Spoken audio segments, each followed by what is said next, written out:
Hi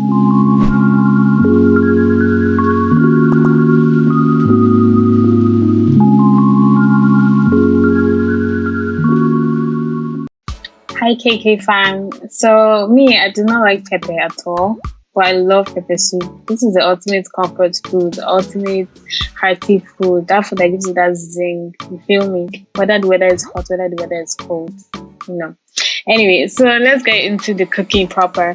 So I am making goat meat pepper soup today. Obviously, you're going to need some goat meat. I prefer if they're cut into like smaller cutlets so that it's easy to, easy to eat.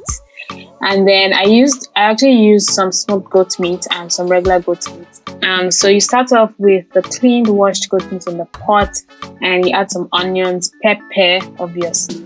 And I used about 2 cloves of garlic, and we're also going to add the seasoning, which is, I'm going to list everything in the description box below.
Alright, so the meat has been boiling for about 20 minutes. I also added some fresh ginger chunks. I also added ginger powder earlier on, but I like to have extra ginger flavor. Not only is it healthy and has its medical benefits, it also gives it that gingery, spicy flavor.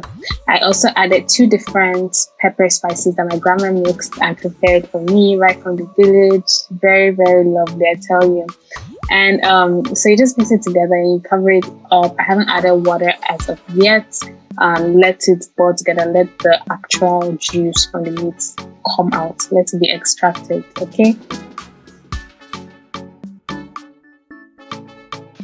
Alright, next I've added about 3 cups of water and you mix that together, and you're also going to add the basil leaves or scent leaves if you have, or uziza leaves, whatever you have available to use. Some people use mint, but I find that it gives it like a sweet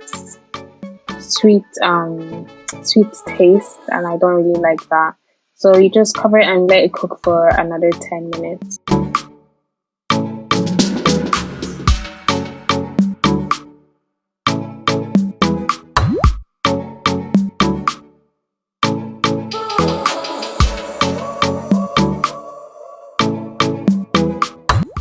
Okay, so I am not a fan of boiled Irish potatoes, not at all. But I was serving this goat meat recipe to other people, and I had some leftover potatoes, so I was like, why not? If I had some yam, I would have done that instead. So I just put it in there to boil together. Potatoes don't take long to boil and get soft, so it's gonna soak up the soup and it will be very tasty and very delicious. So this is pretty much done. It took about 35 to 40 minutes for everything to be ready, and you can serve it hot with some yam, rice. I eat everything with rice, of course, and or bread, mashed potatoes, whatever. Very versatile soup, I tell you. I love me some pepper soup. Okay, so this is the end of this video, and this will not be a Kimo's kitchen video if I don't tell you guys how easy this video was, or how easy this cooking process is. Anybody can do this, and if you do recreate this, please let me know. You guys have been recreating some of my other videos, and you guys have been sending to me privately, and I love that, and this is why I continue to do this. Let me know what you guys think in the comment section, and please, please, please, as usual, do not forget to like, comment, subscribe, and I will see you guys in the next video. Have a good one.